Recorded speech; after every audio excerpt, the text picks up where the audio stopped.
Iran ने मशरिक़ वस्ता में America को सख्त पैगाम भेजा है। जी हां, सोशल मीडिया पर भी आपने तस्वीरें देखी होंगी कि ईरान के अंदर किस तरह से साइन बोर्ड, बड़े बड़े से तेहरान में साइन बोर्ड लगे हुए हैं और उस साइन बोर्ड पर अमेरिका का जो सबसे ताकतवर बहरी बेड़ा है यूएस अब्राहम लिंकन, उस बेड़े पर ईरान का मिसाइल गिरता हुआ दिख रहा है और समंदर में चारों तरफ खून ही खून नजर आ रहा है। ऐसे में अब सोशल मीडिया पर ईरान ने अमेरिका और डोनाल्ड ट्रंप के लिए, इजराइल और बिन्यामिन नेतन्याहू के लिए एक बड़ा पैगाम भेजा है और इस पैगाम में उन्होंने कहा है कि जहन्नुम में आपका खुश आमदीद। जी हां, यह पैगाम दरअसल भेजा गया है ईरान की तरफ से अमेरिका को लेकर, डोनाल्ड ट्रंप को लेकर और इजराइल और बेन्यामिन नेतन्याहू को लेकर। जैसे ही अमेरिका का जो सबसे ताकतवर बहरी बेड़ा है यूएस अब्राहम लिंकन खलीज फारस में लंगर डालता है और यहां पर आकर खड़ा होता है, उसके फौरन बाद सोशल मीडिया पर ईरान की तरफ से एक पैगाम आता है, एक सख्त मैसेज आता है कि जहन्नम में आपका खुशामदीद, जहन्नम में आपका इस्तकबाल है। इस तरह का सख्त मैसेज ईरान की तरफ से भेजा गया है। तो ईरान का अमेरिका और इजराइल को दरअसल ये इब्रानी जबान, जो ईरान में जबान इस्तेमाल की जाती है, इब्रानी जबान में बाकायदा ये ट्वीट किया गया है। अमरीकी बहरी बेड़े को निशाना बनाने की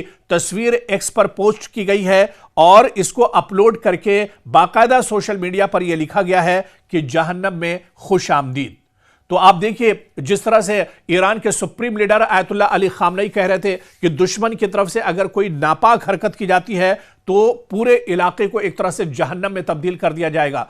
इजराइल का जो पूरा इलाका है इसे एक तरह से जहन्नम बना दिया जाएगा। यहां पर जहन्नम से मुराद यह है कि दुश्मन को बहुत सख्त जवाब दिया जाएगा, ईंट का जवाब पत्थर से दिया जाएगा और दुश्मन के दांत खट्टे कर दिए जाएंगे, क्योंकि अब आज का ईरान पहले वाला ईरान नहीं है। हालांकि आप देखिए 1979 की जब ईरान की बात होती है, उस वक्त भी जिमी कार्टर जो अमेरिका के प्रेसिडेंट थे, उन्हें किस तरह से परेशानियों का सामना करना पड़ा था। और उस वक्त जब ईरान के पार्लियामेंट पर हमला किया गया था, ईरान पर अचानक अमेरिका की तरफ से अटैक किया गया था, उस वक्त भी ईरान ने बहुत सख्त जवाब दिया था। लेकिन ईरान का कहना है कि अब ये 79 और 80 वाला, 80 के दौर वाला ईरान नहीं है, बल्कि आज ईरान हाइपरसोनिक मिसाइल से लैस है। आज ईरान के पास लेटेस्ट ड्रोन है। आज ईरान के साथ रूस और चीन जैसी ताकत खड़ी है और सबसे बढ़कर ईरान के supreme leader Ayatollah Ali Khamenei ने कहा कि उनके पास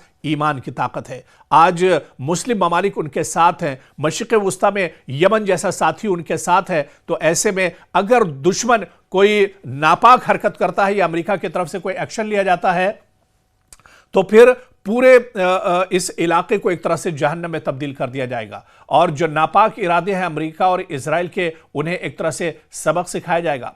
और शायद यही वजह है कि डोनाल्ड ट्रंप बार बार बयान तो दे रहे हैं, लेकिन हमला करने की अभी तक उन्होंने कोशिश नहीं की है। अभी तक साफ साफ अल्फाज में यह नहीं कहा गया डोनाल्ड ट्रंप की तरफ से कि वो हमला करेंगे, क्योंकि ईरान पर हमला करने के बाद किस तरह से इजराइल को जवाब मिला था, वो पिछले दिनों की 12 दिनों की जो जंग है वो एक तरह से बताती है और इजराइल को बहुत अच्छे से सबक मिल चुका है इससे पहले। इसी वजह से डोनाल्ड ट्रंप भी हमला करने से पहले अब सोच रहे हैं कि किस तरह से कदम उठाया जाए, किस तरह से। अब्राहम लिंकन खलीज फारस जरूर पहुंच चुका है, B-2 बम्बर भले ही तैयार है या F-35 अमेरिका का भले ही एक तरह से उस पर पायलट बैठ चुके हैं और सिर्फ अगर जरूरत है तो डोनाल्ड ट्रंप के इशारे की जरूरत है। लेकिन डोनाल्ड ट्रंप आखिर इशारा क्यों नहीं कर पा रहे? उसके पीछे दरअसल कई चीजें हैं जो इससे पहले भी हम आपको बहुत तफसील में बता चुके हैं कि एक तो मशरिक़ वस्ता में सियासी हालात बहुत हद तक बदल चुके हैं। आलमी मंजरनामे पर नजर दौड़ाएं तो यहां पर भी हालात बदले हुए हैं। रूस ने सीधे सीधे, पुतिन ने कह दिया है कि अमेरिका पर अगर बिला वजह अमेरिका हमला करता है तो फिर वो इस पर सोचने पर मजबूर होंगे। चीन लगातार ईरान की मदद कर रहा है और चीन ने भी कहा है कि अगर ईरान पर हमला होता है तो फिर इस पर एक तरह से गौर करना पड़ेगा इन हालात पर।